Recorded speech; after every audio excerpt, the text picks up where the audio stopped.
Ayun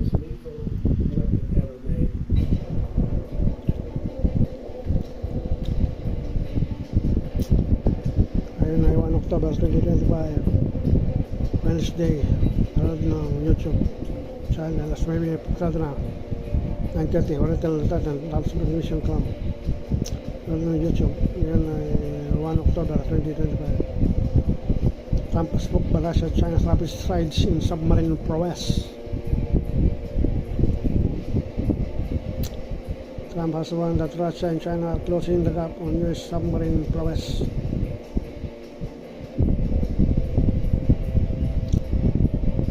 Speaking of control, the US is 25 years ahead in submarine tech.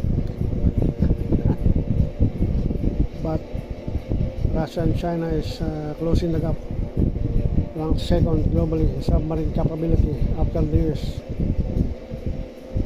And China is trailing behind. According to Trump, third place, but both rivals are coming up fast.